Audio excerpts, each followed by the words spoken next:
بسم اللہ الرحمن الرحیم۔ جذبات پر قابو پانے اور اپنی فطری اختیاری قوت میں اضافے کے لیے یہ بات ذہن میں رہنی چاہیے کہ حالات سے کوئی بھی فرار حاصل نہیں کر سکتا، اور نہ ہی دنیا ہماری مرضی کے آئین مطابق ہمیں مل سکتی ہے۔ سب کچھ ویسا نہیں ہو سکتا جیسا ہم چاہتے ہیں۔ زندگی پھولوں کی سیج نہیں، یہ بڑا عام سا محاورہ ہے جو اکثر و بیشتر ہم ایک دوسرے سے سنتے رہتے ہیں۔ دیکھا جائے تو یہ حقیقت بھی ہے، زندگی اپنے اندر خود ہزارہ پہلو رکھتی ہے۔ یہ کوئی ایسی سڑک نہیں جسے انجینئروں نے ایک مسلمہ اصول کے تحت ہموار بنایا ہو، بلکہ یہ وہ راستہ ہے جس میں نشیب و فراز لازمی ہوتے ہیں۔ کبھی آپ خود کو بڑا اچھا محسوس کرتے ہیں اور کبھی آپ پر یاس کی کیفیت طاری ہو جاتی ہے۔ زندگی میں ہونے والی چھوٹی سے چھوٹی اور بڑی سے بڑی تبدیلی آپ پر اثر انداز ہوتی ہے، نہ صرف اپنی ذات کے بارے میں بلکہ ایسی تبدیلیاں جو ہمارے ارد گرد رونما ہوتی ہیں، وہ بھی ہمارے مزاج، ہمارے جذبات اور ہمارے محسوسات پر اثر انداز ہوتی ہیں۔ الغرض ہر بات اپنی نوعیت کے اعتبار سے اپنا اثر رکھتی ہے، اور یہی اثرات ہمارے رویوں میں جھلکتے ہیں۔ غصہ، تند و تیز اور تلخ مزاجی، جھنجھلاہٹ، بیزارگی، اضطراب و بے چینی، دکھ اور صدمہ، یہ دو کیفیات ہیں جن سے ہم سب کا کسی نہ کسی صورت زندگی میں واسطہ رہتا ہے۔ طبی ماہرین اس بات پر متفق ہیں کہ اگر انسان ان کیفیت کو خود پر طاری ہونے سے نہ روک سکے، اسے ان کیفیت پر قابو پانے کا اختیار نہ ہو، تو اس سے انسان کی ذہنی، جسمانی اور سماجی صحت متاثر ہوتی ہے۔ بلکہ بعض اوقات ایسے بھی واقعات دیکھنے کو ملے ہیں کہ شدید دکھ اور صدمہ انسان کے لیے جان لیوا بھی ثابت ہو جاتا ہے۔ آپ نے ایسی بھی خبریں سنی ہوں گی کہ کسی بوڑھی ماں کا جوان بیٹا حادثے کا شکار ہو گیا تو اگلے دن ماں بھی چل بسی۔ کسی بری خبر سے ہارٹ اٹیک کے واقعات عام ہیں۔ دکھ اور کسی بری خبر پر بے ہوش ہو جانا اور اس طرح کی دیگر ہزارہ مثالیں ہم اپنی زندگی میں دیکھتے رہتے ہیں۔ آخر یہ کیوں ہوتا ہے، یہ جاننا بہت ضروری ہے کہ ہم اپنی منفی کیفیت پر کس حد تک اور کیسے قابو پا سکتے ہیں۔ کم از کم اس حد تک ہمیں اپنے آپ پر اختیار ہونا چاہیے کہ ہم زندگی سے اتنے دور نہ ہو جائیں کہ واپسی کا راستہ ہی ممکن نہ رہے۔ جذبات پر قابو پانے اور اپنی فطری اختیاری قوت میں اضافے کے لیے یہ بات ذہن میں رہنی چاہیے کہ حالات سے کوئی بھی فرار حاصل نہیں کرتا، اور نہ ہی دنیا ہماری مرضی کے عین مطابق ہمیں سے سب کچھ ویسا نہیں ہو سکتا جیسا ہم چاہتے ہیں، کیونکہ ہم سے بہت سارے ایسے ہیں جو ہم جیسا نہیں چاہتے۔ ہر شخص کا زندگی گزارنے کے حوالے سے اپنا ایک سوچنے کا انداز ہوتا ہے، لیکن اتنا ضرور ہے کہ ہم خود حالت کے مطابق لڑنے اور اس سے نمٹنے کا ہنر سیکھ سکتے ہیں۔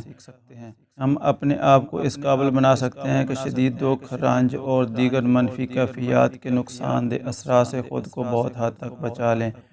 اس کے لیے ہم ان چند عوامل کا ذکر کریں گے جن سے اکثر ہمارا واسطہ رہتا ہے۔ زندگی کے کسی بھی دور میں ہم ان کا سامنا کر سکتے ہیں۔ احساس محرومی کیا ہے؟ کسی چیز کی خواہش کے باوجود اسے حاصل کرنے میں ناکام رہنے کے بعد جو احساسات ہمارے اندر پیدا ہونے لگتے ہیں، انہیں ہم احساس محرومی کہتے ہیں۔ یہ احساسات کئی طرح کے ہو سکتے ہیں۔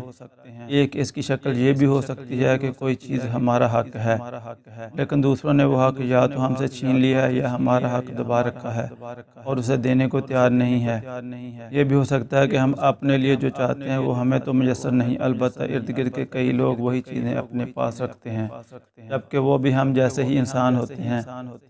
پھر ہم ہی اس چیز سے کیوں محروم ہوتے ہیں؟ ہم یہ بھی سوچ سکتے ہیں کہ ان میں سے کچھ اس کا حق ہی رکھتے نہیں، لیکن پھر بھی وہ ان چیزوں سے فائدہ اٹھا رہے ہیں۔ اس طرح کے احساس محرومی کو ہمارے معاشرے میں عام دیکھا جا سکتا ہے۔ حقیقت یہ ہے کہ اگر ہم اپنے ان احساسات کا زیادہ غیر جانبدارانہ اور منصفانہ تجزیہ کریں تو ہو سکتا ہے کہ ہم پر انکشاف ہو کہ بہت ساری چیزیں اس میں سے فرضی ہیں، یعنی ہمارے احساس محرومی کا ایک بڑا حصہ فرضی بھی ہو سکتا ہے، یا پھر محض اس کا تعلق ہماری سوچ سے ہو سکتا ہے۔ محرومی کا شکار عام طور پر وہ لوگ زیادہ ہوتے ہیں جنہیں اس بات کا احساس نہیں ہوتا کہ جو کچھ انہیں حاصل ہے وہ بھی کہیں زیادہ اہم ہے۔ یہ لوگ بہت کچھ ہونے کے باوجود ان باتوں پر پریشان رہتے ہیں جن کے بغیر بھی اچھی خاصی اور آرام دہ زندگی گزر رہی ہوتی ہے۔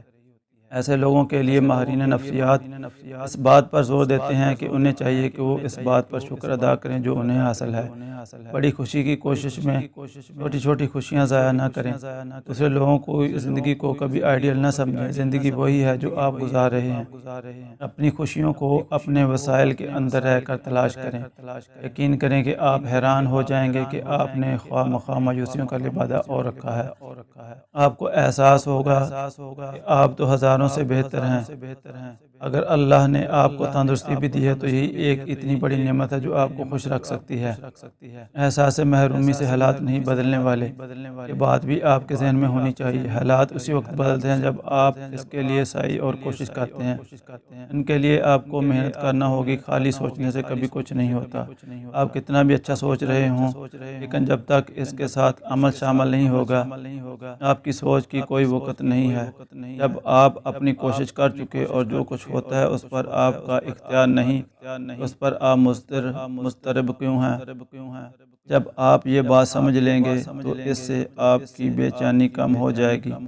پھر بھی آپ کسی چیز کے بارے میں بہت زیادہ مضطرب ہوں، آپ کو احساس محرومی شدید ستا رہا ہو، اس کا ذکر اپنے دوستوں سے کریں، انہیں اپنا حال دل سنائیں، ان سے بات کریں، اپنے دل کا بوجھ ہلکا کریں۔ ہو سکتا ہے کہ ان سے بات کر کے آپ کو اطمینان حاصل ہو اور آپ پرسکون ہو جائیں۔ احساس ندامت انسان غلطی کا پتلا ہے اور وہ اپنی زندگی میں غلطیاں کرتا ہے اور سیکھتا ہے۔ ایسی ہی غلطیاں بعض اوقات ہمارے لیے ندامت اور پریشانی کا سبب بن جاتی ہیں۔ یہ احساس جب حد سے بڑھنے لگتا ہے تو انسان مستقل پریشان اور بے چین رہنے لگتا ہے۔ اس احساس ندامت کی بھی کئی شکلیں ہوتی ہیں۔ اگر تو یہ عام نوعیت کا یعنی آپ کی غلطی کی سنگینی کم نوعیت کی ہے تو آپ اسی اعتبار سے نادم ہوں گے، لیکن اگر کسی شخص نے خدا نخواستہ کسی شخص کی جان لی ہے، کروڑوں روپے کے گھپلے کیے ہیں، سرکاری خزانے کو دونوں ہاتھوں سے لوٹا ہے، ایسی صورت میں ضمیر پر بوجھ بھی افعال کی مناسبت سے ہی ہوگا۔ اگر آپ کسی چھوٹی موٹی بات پر نادم ہیں اور وہ بات واقع ندامت کا باعث ہونی چاہیے تو اس کی تلافی ہو سکتی ہے۔ آپ نے مثال کے طور پر کسی کا دل دکھایا ہے یا کوئی غلط بات کہی ہے اور آپ کو اس پر ندامت ہو رہی ہے، آپ متعلقہ شخص سے معذرت کر کے اس کو پہنچنے والے نقصان کا ازالہ کر سکتے ہیں۔ ویڈیو اچھی لگے تو چینل کو ضرور سبسکرائب کریں اور ساتھ لگے بیل کے آئیکن کو ضرور پریس کریں تاکہ ہر نئی آنے والی ویڈیو کا نوٹیفیکیشن آپ کو بر وقت مل سکے۔